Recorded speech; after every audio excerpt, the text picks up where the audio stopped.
All right. Well, welcome everybody, and thank you so much for joining us. And this is part 2, A Parent's Guide to Navigating Challenging Behaviors, a deeper dive into challenging behaviors. So today we just want to welcome our presenters, Bradley and Sarah with Family Initiatives. We're thrilled that they could join us today and present on this really important topic. So just want to tell you a little bit about who we are at the Just in Time Training Network. So every child deserves a home filled with safety, love, and unwavering support. Our online foster parent training program is designed to empower all caregivers with the skills they need to create an environment where children not only feel safe, but thrive. We actually are a network of child welfare agencies that are committed to providing their foster resource parents, kinship, and other caregivers high quality, on-demand training and resources through our websites and our state-of-the-art learning management system that we just rolled out and we're so thrilled about. The collaboration of our network partners addresses the ever-changing training needs through shared quality training that's necessary for continuing education, and also just to meet the needs of our caregivers and improve the care of children in the child welfare system.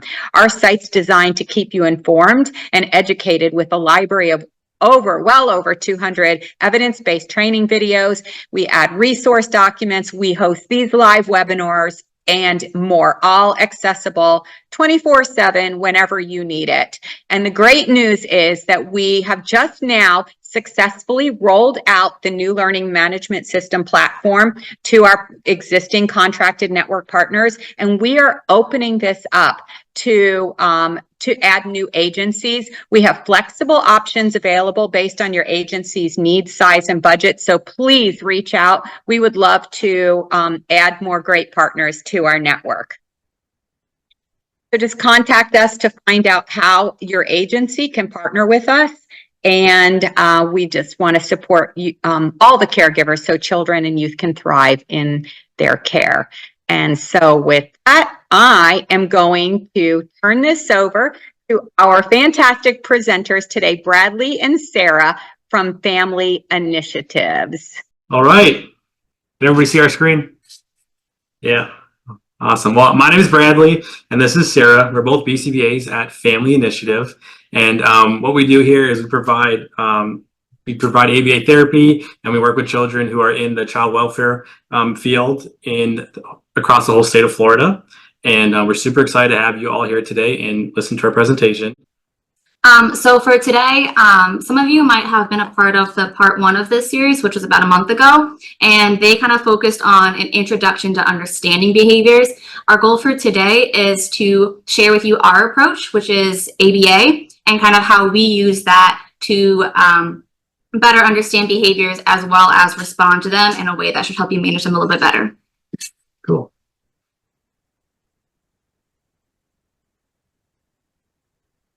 All right, so what is ABA? In our field, we use a lot of acronyms, but we're going to do our best to break it all down for you guys.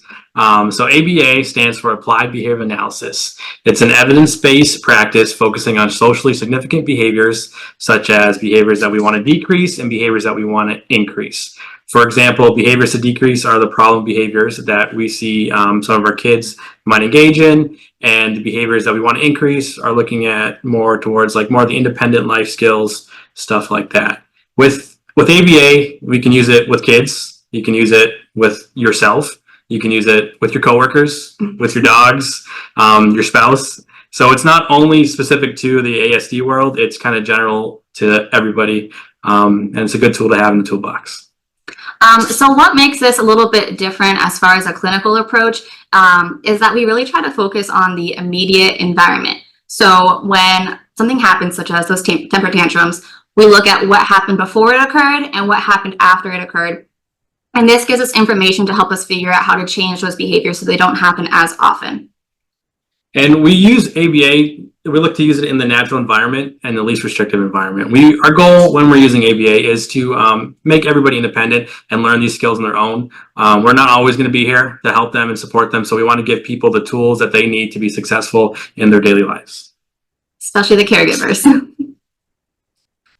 So just kind of building off of that, here are some 5 kind of overarching facts about how to change behavior. So number 1, behavior is largely a product of its immediate environment. So we just kind of touched on this a little bit, and it's why it works best for us to go into someone's home, school, daycare, community to kind of figure out what's going on. If we pull the child or anyone outside of that natural environment, that's probably going to affect those behaviors, and we might not get a clear picture of what's going on. So the best place to work on the behaviors that you're struggling with is in the environment that they occur in. Number 2, consequences can either strengthen or weaken the behavior.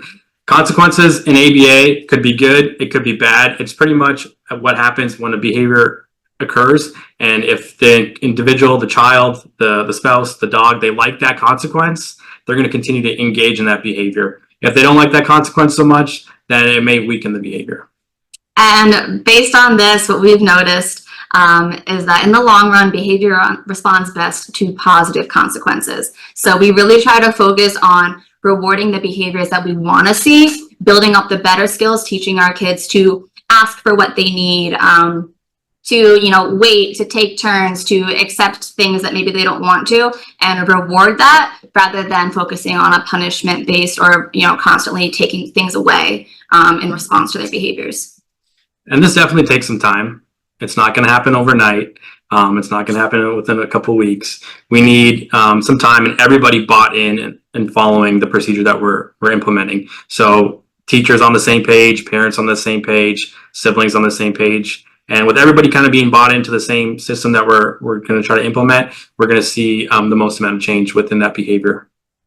And past behavior is the best predictor of future behavior. So depending on how long a behavior has been occurring for and how long we've been dealing with those same consequences and responses is going to tell us probably how long it's going to take us to try to change it. So if your child has been doing something for years, it's going to take a while for us to change that because likely it's kind of become pretty routine for them at this point. All right, so these are some facts about changing behaviors. We're going to get a bit more in depth right now about what behaviors are and how to define them. So what are behaviors? Behaviors are something that has to be observable, can be seen or heard. So you can see your child biting somebody. You can see your child throwing someone off the table. You can see a tantrum. Those are observable things that are needed to make something be considered a behavior. What we also look for is if it's measurable. So we collect data and try to look at how we can modify that behavior. And we do that through maybe timing it. How long does it last? Counting it. How many times a day does this occur? And then that's how we use that information as part of our approach to try to decrease it. If we can take that tantrum from being 10 minutes down to 3 minutes, that's going to be a lot easier than sticking with the 10-minute tantrums. I agree, because those 10-minute tantrums could feel like an hour. And I know we've probably all been there and worked through those stuff. So behaviors need to be observable, they need to be measurable, and it needs to be an action. Something that someone is doing that multiple people can see and agree upon them doing it. So we can all see in a room that an individual is throwing his fist, he's punching somebody. So that's an action that we would be required for it to be considered a behavior. So something that is kind of a silly way to think about this is there's something called the dead man's test. So essentially, if you're trying to figure out what the behavior is that you want to change, you wouldn't want it to be something that a dead man could do. So if we talked about, my child doesn't listen, and you wanted me to help fix that behavior, I'm going to ask you, well, what are they doing? Because a dead man doesn't listen. Or a dead man doesn't respond when you call them. So it's kind of, or a rock, a rock doesn't listen to you. So we're going to talk about what are they doing instead. Well, when I ask them to pick up their toys, they stomp their feet, or do they yell and say no, or do they just walk away from you? What are they actually doing as opposed to what are they not doing? Because like we said, if you use our test, a rock could fit into that same criteria, or a dead man. Compared to trying to figure out what is happening. So behaviors need to be observable, measurable, and in action. We are going to break down some examples. And we're going to help better to define some behaviors that you might frequently deal with in your day-to-day lives. And by better defining them, it's going to help us figure out how to target them and change them. So our first example is biting. I've gotten this one quite a few times. So you have a child, they like to bite if they're frustrated or mad at you. But is this a behavior? So we're going to take our criteria that we just talked about on the last slide and determine if it meets the criteria for a behavior for us to further figure out how to address it. So is it observable? Yes. If a child bites my arm, bites themselves, bites an item, it's something that we can all clearly see and witness and say, yes, we observed that they bit something. Is it measurable? Yes. So we can look at things like obviously permanent product. So maybe you see bite marks on something, so we can see how hard they bit something, or you see chew marks on an inedible item. And we can also maybe see how many times they bite something, if they do it repetitively, things like that. So we can measure the intensity with which this behavior occurs. And then is it an action? Also, yes. So it's something that they are clearly doing, and we would all be able to look at it. Bradley or myself could say, yes, that child engages in biting. There's no arguing about that. We all can see it and clearly state that it is occurring. That's a cute puppy. Yes. It is a cute puppy. All right. Next behavior we're going to look at is annoying. I'm sure we all have that one person in our life, at work, at school, that might be a little bit annoying. But is that a behavior? We're going to break this down a bit more to find that out and see what we can do to help you out. So is it observable? Yes, it is observable. We can observe somebody being kind of annoying. They can be picking you, like flicking you in the back, pulling your hair, all that fun stuff. Is it measurable? Can we measure somebody being annoying?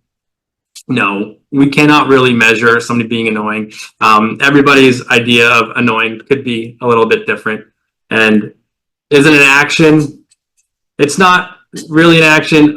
It's everybody has to be able to see it in a way that it all makes sense, and we have to be able to define that better. So this behavior of it being annoying can be broken down into more specific behaviors, and that's we're going to define that a bit later throughout the presentation. So before we dive into how to break behaviors down to be more specific, we want to kind of give you guys a chance to test this information that we shared so far and see if you can help us identify if a behavior is a behavior or not. Because the better you can identify the behaviors that you're concerned with, the better you can help figure out a strategy to modify it. So screaming. If you could just type in the chat box, like a yes or no, if you think that this is a clear behavior that we could work on, that we could focus on modifying and changing. Is this observable, measurable, and an action? So if you think this is a behavior, you can put yes or the letter Y in the chat. If you do not think it is, you can put no or N. Good. I think we. All right, we got this. We're doing good so far. Look at this. Look at that. All right. So yes, it is observable. Yes, it is measurable. And yes, it is an action. Everybody can see somebody screaming. We can observe it and we can measure, how often they're doing it, the rate of it, how loud they're screaming, all that fun stuff. So this is something that we would be able to take this criteria and figure out how we're going to adjust it, figure out why they're screaming, and then figure out how to respond to it to reduce that behavior from happening, because it is a clear behavior that meets all of our criteria. Cool. So we'll do one more for you. This one's a little bit more challenging. Yes. All right. Being respectful. You hear people, parents, kids, Get this one quite a few times. So is this a behavior? If it is, put yes. If not, you can put no in the chat box there. And this is a tricky one, because it's not to say that this isn't something that can be worked on. This is a concern for many parents. So many times we hear people saying, my kid's not respectful and we want you to work on that. We can, but we need to figure out if it meets this criteria to directly work on it, or if we need to break it down further. So we're going to go through the check boxes here, and then we can break this behavior down a little bit more. So is it observable? Yes. Is it measurable? No. And is it an action? No. So with this, we can say that this being respectful can be broken down into other behaviors that are easier to track. For example, eye rolling. We can see that, for example, closing the slamming the door. That's a little bit that's not respectful at all.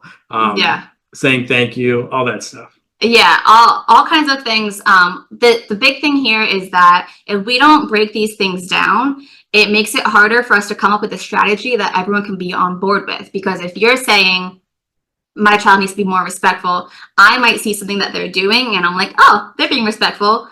But you're saying, no, that's not respect, or Bradley might see something different. So in order for us to all be on the same page with our intervention strategy and changing it, as we talked about, kind of needing everyone to be together, we need to all be able to make sure we're looking for, we know exactly what that behavior is, and so we can all see it in the same way.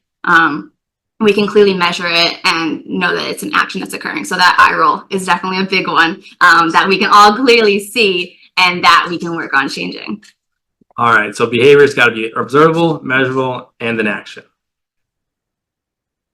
All right, so now we have talked about how to describe behavior, how to define it, how to break down what is that specific thing that your child is doing that is a challenge for you.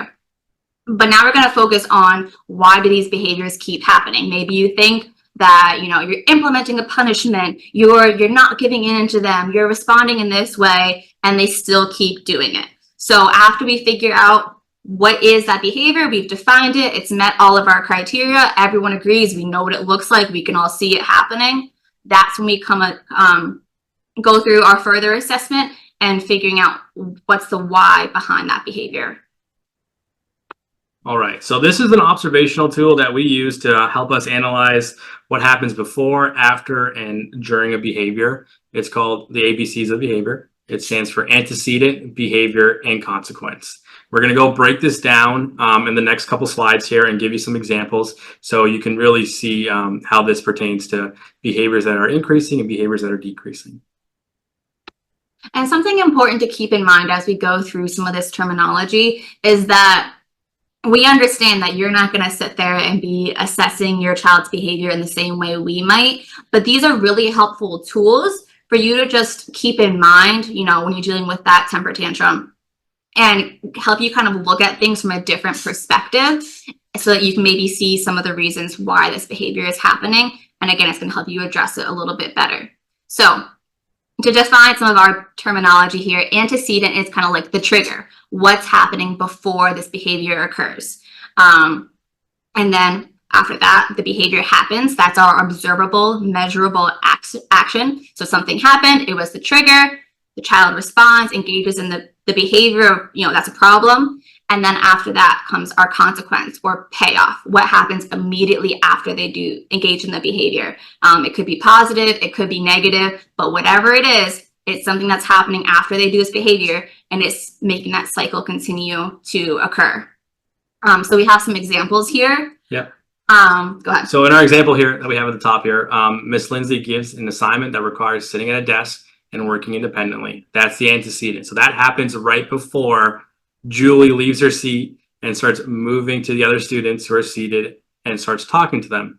And when Julie does that, the consequence is Julie's getting attention from her peers. So when Julie's getting attention from her peers, she enjoys that. And the peers are talking to her. So she's going to keep completing that cycle of when the task is given, getting up, walking away, talking to her friends because her friends want to talk to her and they're giving her the attention that she wants.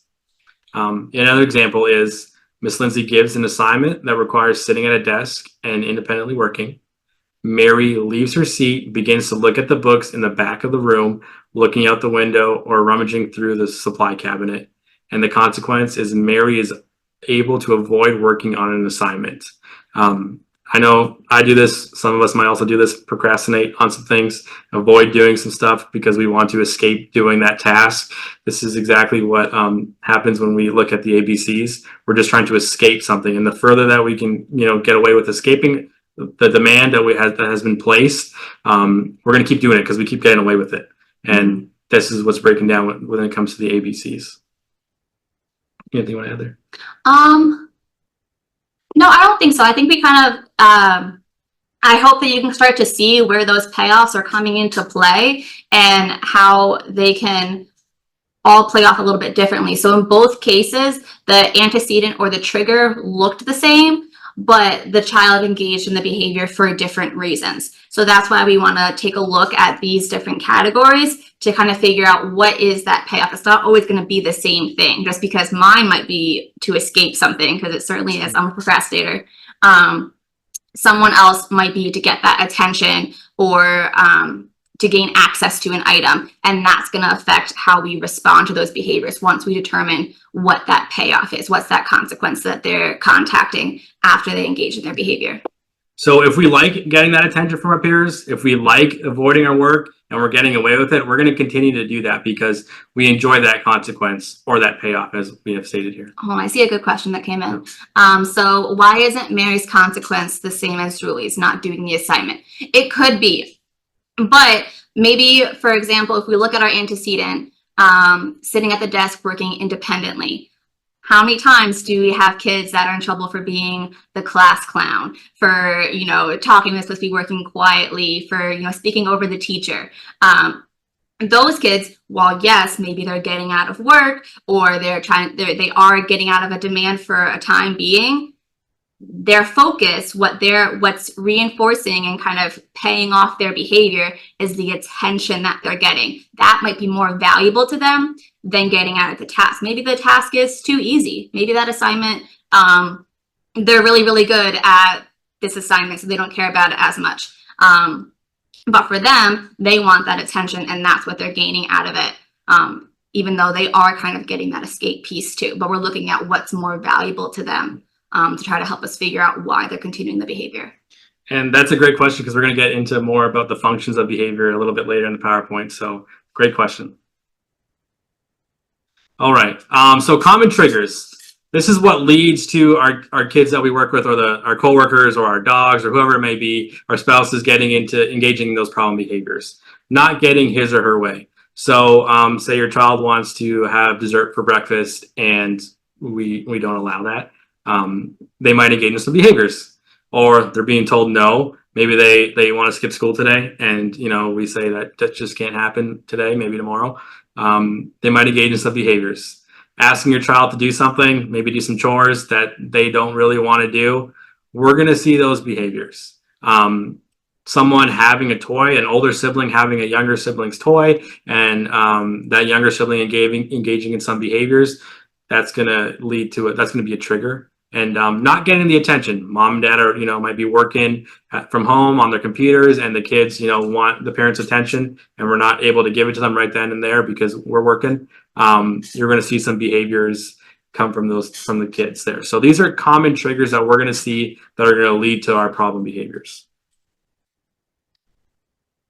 So looking at what are our common payoffs, what are those consequences that are happening right after your child engages in those behaviors, right after they engage in that tantrum, they don't listen to you, they stomp their feet, whatever. Did they get his or her way? So if they scream long enough, or they, fight and avoid something long enough, do they get out of it? Is that what they wanted?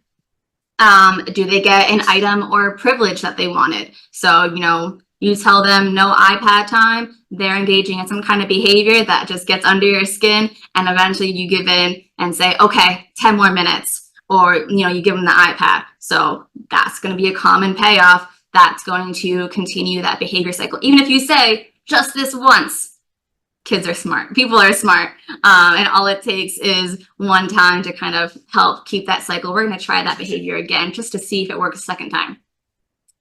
Getting out of doing the requested task. So that was kind of related to that example, I think, with Mary. On the previous slide, she avoided the behavior. She maybe threw some stuff down. She's walking away. We're avoiding cleaning our room. And eventually we're going to get out of doing the requested task. Maybe we know that you have to leave the house in 20 minutes. So if I delay this long enough, I will get out of doing this task that I don't want to do. Delaying time before doing something. So same thing, pushing that task that we don't want to do off, kind of creating more of a barrier, making it harder, getting an item from someone else. is another common one, as well as getting attention, good or bad. And this is a huge one that I feel like we see a lot. Definitely. With that negative attention. If, you know, Brad gave the example of the parent works from home and they're on their computer and they're working, and the child starts to do something that, you know, is annoying or, you know, being loud or anything like that. Even if you turn around and yell at them and tell them to stop doing that, they're still getting your attention. Even if it's negative attention, it's bad attention, you're yelling, they still got that attention, and that's going to be a payoff. It's going to keep that behavior going. So noticing the triggers and the consequences that are coming before and after the behaviors that we're worried about help us figure out the why of the behavior, also known as the function. You know, what is that why? And then how do we change it so that they're getting what they want through more appropriate means? All right. So I'm rolling my sleeves up here because we're going to get into some even better stuff, the functions. So now we're going to start looking at the functions of the behavior. So it's pretty much why people are engaging in behaviors. And once we can understand that why, we can help diminish that behavior from occurring, because we're going to know the proper strategies to use and implement, and replacement behaviors to implement to help the people that we need to meet their needs. So for example, the first function is tangible. Tangible means they want access to something. So the kid may want access to the popsicle in the freezer, or they might want access to a new game, whatever the case may be. So that kid is going to engage in behaviors, or that coworker or that spouse, anybody's going to engage in those behaviors because they want access to something that they currently do not have access to. So they're engaged behaviors. The payoffs are going to include getting his or her way, getting an item, a privilege that they want, and getting it from somebody else. So I'm sure most of us have seen kids, individuals engage in problem behaviors because they want a desired item. They may be stealing. I think there was something in the chat box about stealing. Somebody mentioned in there about stealing an item and how to kind of work with that. So if the problem behavior is grabbing or stealing an item that they don't currently have access to, what we can do is teach a replacement behavior, and that is teaching the child to maybe request what they want. For example, prompting them to say, "Can I have a turn with that?" Teaching them to use their words and their language to get what they want in more of an appropriate way, rather than attempting to grab or steal an item. Another example would be somebody screaming or engaging in a tantrum until someone gives in or provides the item. So for example, if a kid is engaging in screaming and yelling because they want an item, if we give them that item right away, and without giving them the appropriate skills, and so they get the item by screaming or yelling or engaging in a tantrum, they're going to continue to do that unless we teach them a more appropriate way to access that item. So a possible replacement behavior would be teaching them to wait until the item is available, or using a timer. So for screaming, tantrum, until someone gives in and provides the item, what we can do is just teach that replacement behavior, such as using a timer. And by doing that, it might, you want to keep your replacement behaviors really realistic and simple when you're first starting out. So if your child has a history of screaming or tantruming whenever you tell them no, or they don't get what they want, you're not going to go in and say, "You have to wait 15 minutes until I'm going to give you this item now," because that's a really, really long time. And they're probably just going to keep doing that tantrum over and over again. So you want to start small. Use that timer like Brad suggested and say, 1 minute. Calm down. We're going to sit down. I need you to wait 1 minute. We're going to use our timer so you can see what that time looks like. And then after a minute is done, here you go. Thanks for waiting. Here's that iPad that you wanted so badly. So that way, when they're getting that consequence, they're getting that payoff of receiving the item, it's for that good behavior as opposed for the negative one. So yes, definitely reinforcing that good behavior. So we're changing those ABCs, that the consequence is now coming after the waiting behavior instead of coming after the screaming and the tantruming. So tangible is one function. The next one is escape. I feel like this term is a little bit more clear and self-explanatory, but getting out of something, avoiding something, not having to do it, And this might look like a lot of different behaviors. We all do a lot of different things to get out of things we don't want to do. We make up excuses as adults, we procrastinate, we lie, or maybe in some cases with kids, they physically run away, things like that. So payoffs for escape behaviors include getting out of doing a requested task, delaying the time before having to do it, and overall just avoiding something. So some common problem behaviors that we might hear about when working with kids is running away from an area. So you tell them to clean their room, they're given an assignment at school, you tell them to help with some chores, anything like that, and they run away and hide. Or, they go in their room and stomp away or things like that. They're trying to escape that demand that they don't want to do. So a replacement might be teaching the child to ask for a break or providing opportunities for some downtime. So in some cases, we see that the demands, the requests are just a little bit too high. So maybe they just did a lot of chores and they don't want to do the last 2 things on their list. Or maybe at school, they just finished math and that's a really, really hard subject for them. So they don't want to move on to the next task, even though it might be easier. They need to get away from this. They need some time to chill and have some downtime. And that's a skill I feel like is really hard for people to learn. I think even as adults, we all need to learn how to recognize for ourselves when things are too much or too overwhelming or too hard and how to give ourselves that downtime. So we're going to teach the child to ask for a break instead. So if we know that every day between math and reading class, this child gets up and runs away, we're going to try to get in there ahead of time and teach them, do you need a break? Yeah, I need a break. Okay, great. And we're going to give them that escape. We're going to give them that payoff for a better behavior. Maybe breaking down their chore list. So if they have 5 things they need to do today, maybe after the first 2, hey, let's take a few minutes, let's go for a walk outside, let's go ride our bike for a little bit, and then when we come back, we can do the rest of the chores. So we're giving them that escape, we're allowing them to delay finishing the task they don't want to do, but we're doing it in a more positive way. Another one we see is maybe ripping up their homework. Kids do not like homework. I didn't like homework.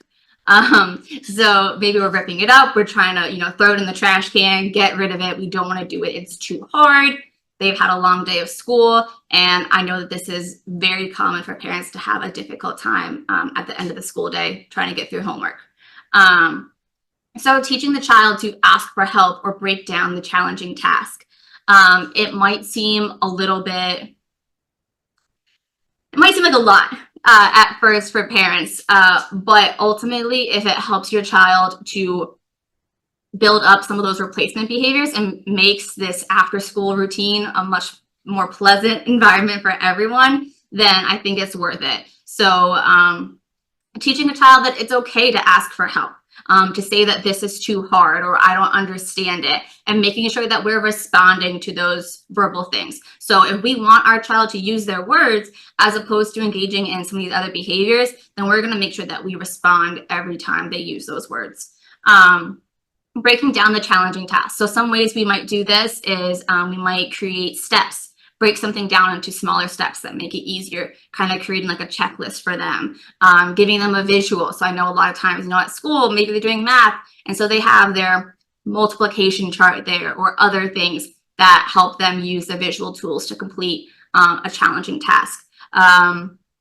It might be same thing with a chore list, rather than just saying, do your chores. We'll break down what are those chores, what do they look like, so it's easier for them to kind of cross it off. I know for me, I love to-do lists. Right. So I'm all about, breaking down all the things I have to do on my day off into an easy list. So that way I get that good feeling of crossing each thing off my list as I go. And it makes it a lot more manageable for me rather than seeing one giant task and all these things I got to do. You get easily overwhelmed, and that's when you want to escape. You want to run away. You want to avoid it. So how can we break things down and make it easier and more manageable for our children so that they don't want to run away so much? Yeah, and I think we got a great question here in the chat from Joe. It says, how do you deal with "you can't make me" and the "I don't care"? I think this is great. I think we need to figure out maybe a motivation that they want, something that they want to work for. So you can't make me do my homework, or I don't care about doing my homework.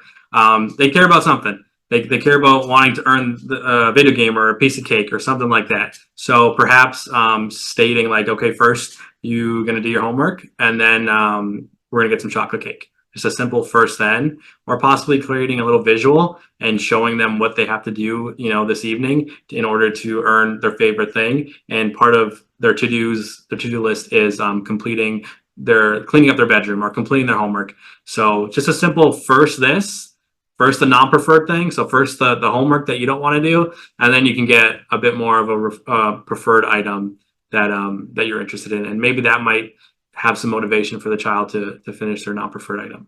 And I think also being kind of realistic about our expectations and meeting them where they're at. So if you have a child that every single time is, you can't make me, I don't care, I'm not doing it, and I know that they have 2 pages of homework to do, it might be a little bit hard even with the first then to get that 2 pages done. But if I can get them to do 1 problem, that's still more progress than I've had the past 4 months just fighting with them nonstop every day after school. So even means, okay, I'm gonna sit down with you. We're just gonna do 1 problem together. Let's just, you and me, let's get this done. 1 math problem.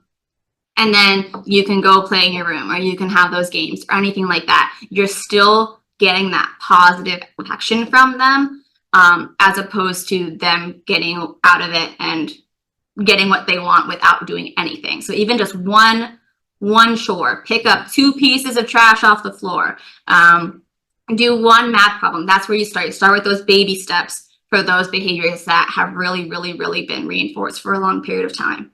Yeah, I agree. And I don't know if any of you have done like 4th grade math recently, but it is hard. It's not easy. So I can't help with that anymore. Let's take the wins as they come. Mm-hmm. They are. It's definitely challenging work that some of the kids are doing nowadays. So definitely like take these things as wins. So if they complete one out of 3 pages without engaging in problem behaviors, let's take that as a win and build off of that for the next time. And these are skills that are going to benefit your children for the rest of their lives. I think any of us, children, adults, anywhere in between, can benefit from learning how to handle frustrating or hard situations, and just doing one little bit at a time and building from it rather than wanting to explode looking at the whole thing. I also wonder if this behavior might play into our next one. Yeah, I think so. I hope that answered your question, Joe. All right, attention. So this is another function is attention, and this is where kids or anybody can get engaged in attention-seeking behaviors to kind of get what they want. It could be positive, it could be negative attention. It could be them, leaving their desk to go talk to peers and talking with them and getting away out of work, or it could be somebody yelling at them to kind of get what they want. So problem behavior example is engaging in annoying behaviors such as making repetitive noises or purposely knocking things over. I'm sure we've all seen that happen. And a replacement behavior that we can teach the kids that we work with is providing that one-on-one time with your child, setting aside specific time of the day to play with them. So maybe when they come home from school, you don't have that second to just play and engage with them, but you can let them know like, hey, later tonight after dinner, we're going to have some one-on-one time, just you and me, and we're going to play your favorite game. We're going to play that for a couple minutes before you go to bed. So that's a possible replacement behavior for kids who are engaging in behaviors for seeking attention. Another one is picking on siblings. I'm sure we've all seen this happening. They can be teasing them, they can be poking them, stealing their stuff. And something that we can do here is just maybe sitting down on the floor with all the siblings and all playing together, engaging in that independent play with each other, playing their favorite games, taking turns with them, and giving them that appropriate attention that they want. So teaching them the skills that they need to ask for attention appropriately, rather than engaging in these behaviors to seek attention.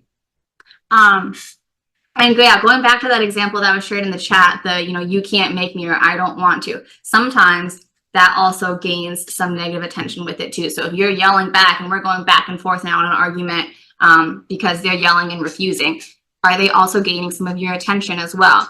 So trying to take a closer look at that is going to help us figure out, is it more because they want to get out of it, a task, or it's because they're seeking your attention? Something we might do for that is just don't respond.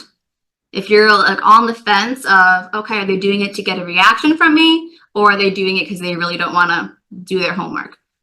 Don't respond. Try it out for a day, see what happens. Like, okay, and see what they do. If they're like, wait, what?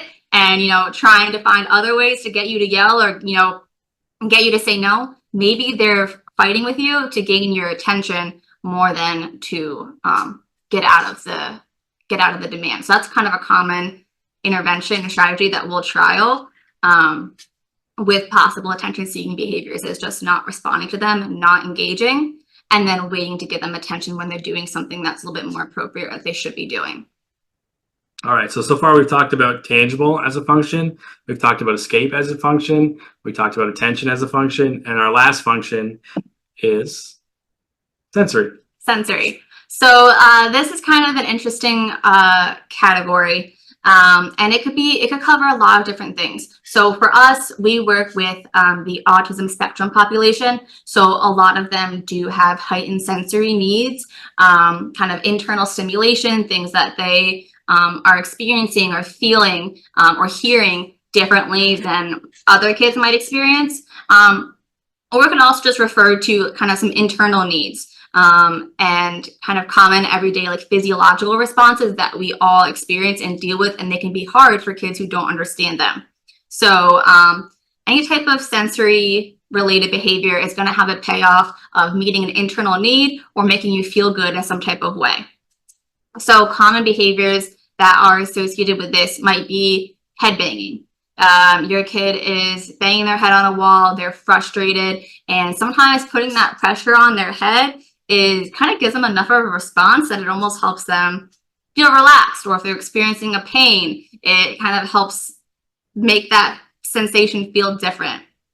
So we might teach them to identify if they're in pain. If I see a child banging their head on the wall, I'm going to try to ask them, does it hurt? Do you have a headache? Do you need Advil? Things like that, to make sure that they don't have any type of internal body situation going on that I can't see, but they're trying to address through doing things that aren't going to help them. Also chewing or biting on items. A lot of times that might be some type of like oral sensory need. And for those of you who, I think we'll talk about this at the end, but we do have an occupational therapy part coming up for part 3, and they're going to probably explain this section a lot further. So if this interests you or applies to you, keep this in mind.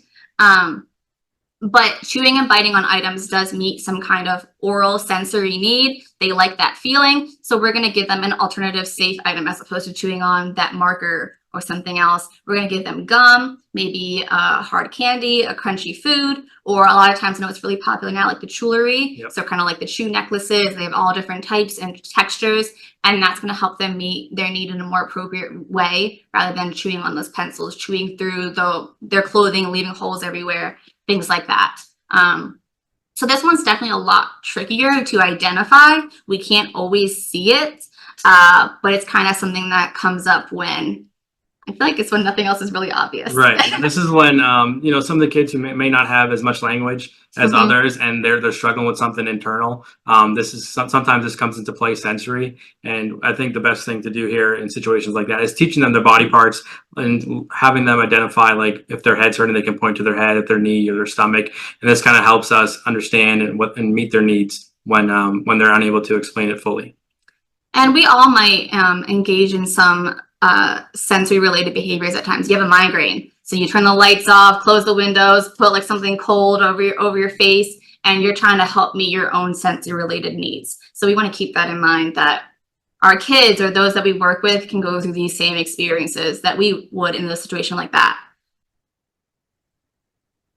All right, so we got some key takeaways from today. The functions: attention. Kids that may engage in behaviors to gain attention. They might engage in it to escape a task. They might engage in behaviors to access something preferred. And they may engage in behaviors because there's a sensory need, a need that we can't really see. It's something happening that's internal. And so what we want to do once we identify kind of why is my child doing this, that's when we're going to start thinking of alternative appropriate ways for them to meet those same needs. So again, you want to make sure that when you're trying to help teach your child a different kind of chain of behaviors to get that. We want that same outcome for them, but in a better way. If we have a child who's doing a behavior to gain attention, but you're letting them escape by saying, okay, instead of doing this, do this, and then you can go sit in your room by yourself. That's not going to meet the same need for them.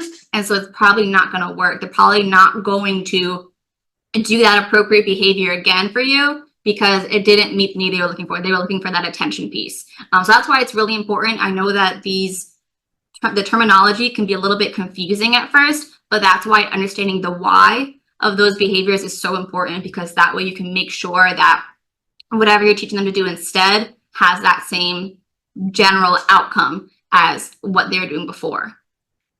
All right. And when we're working with our kids and the individuals, having clear expectations and setting ways that they can achieve the desired outcome. Don't make things, not achievable. We want to set them up for success. So, and as we work and they achieve things, we're going to build up and make things a bit more challenging. So at the start, have some clear expectations and make the outcomes achievable.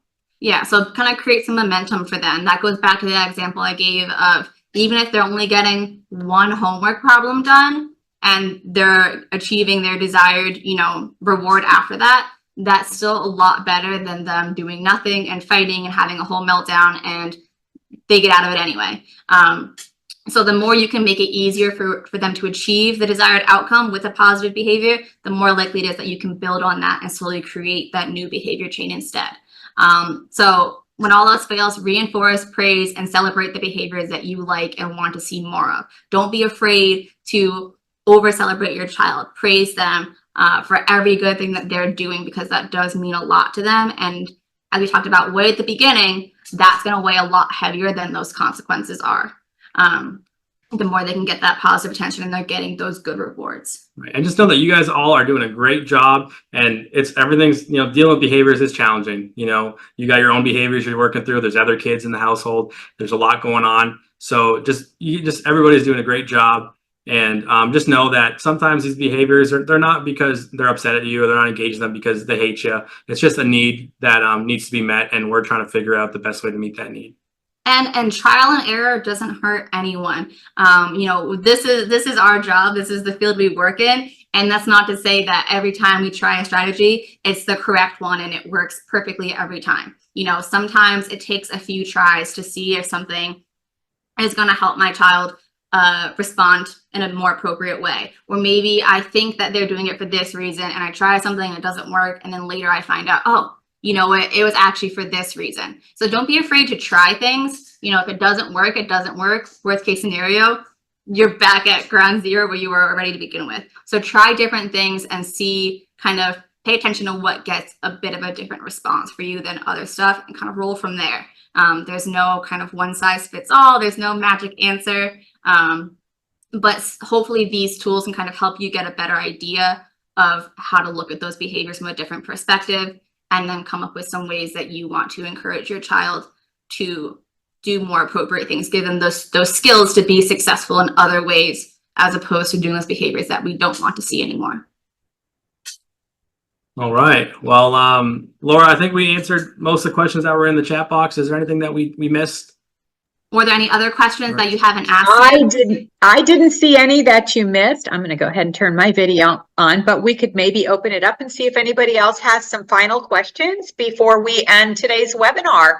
And I am going to really quick just put in a plug, as you did, for next month's live webinar, which will be part 3 of this series. And we're super excited to bring that to you. So just everybody watch for our emails. We're going to be posting the notification, but the next one will be part 3. And so we're super excited about that. I'm looking to see if any more come in here in the chat here. Let's see.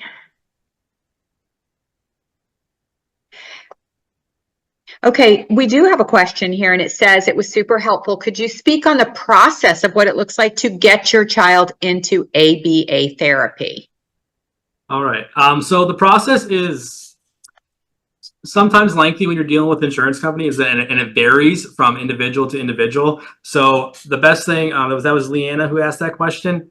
If I'm on the next slide, it's going to be my email. If you can just shoot me an email, and maybe we can set up a time to chat, and I can give you a clearer answer to this, because it does get kind of tricky when you're dealing with different companies and insurances and all that fun stuff. I think the best thing you can do though is talk to your doctor or your insurance. Look and see what resources are available in your area, because every state and even local area is going to be different. And don't be afraid to go on wait lists. I think that that's a huge thing. A lot of parents are like, oh, they waited a year out, so I didn't put myself on the list. People change their minds. People drop off the list. Things happen. I think you're going to be better off getting on that list now, even if it takes a year, as opposed to not doing it, and then you're kind of stuck where you are for a lot longer. Awesome. And on the screen here is my email and Sarah's email, so feel free, anybody, to reach out to us with any more questions that you may have that may come up after this, when we end this webinar, or anything like that. If you want us to go a bit more in depth into anything else, please just reach out to us and we can connect. All right, fantastic. Thank you. I did see one more question come up for me, so I'm going to go ahead and address it, and that is about viewing part 1 of this training series. For those of you who are a part of the Just in Time Training Network, part 1 of this series has already been posted in our new learning management system. If any of you are not and you're outside of our network, just shoot us an email to jitsupport@usf.edu. We'd be happy to share more information about that. So again, we're just so thankful for Bradley and Sarah and this wonderful presentation today. It was fantastic, and such great techniques and things for us to focus on as we're parenting, children that do sometimes exhibit challenging behaviors. And just thank you to everybody who joined us today. Thank you, Bradley and Sarah, for this wonderful presentation. And we can't wait to see you all next month when we do part 3. Have a great day, everybody. Have a good one. Thank you.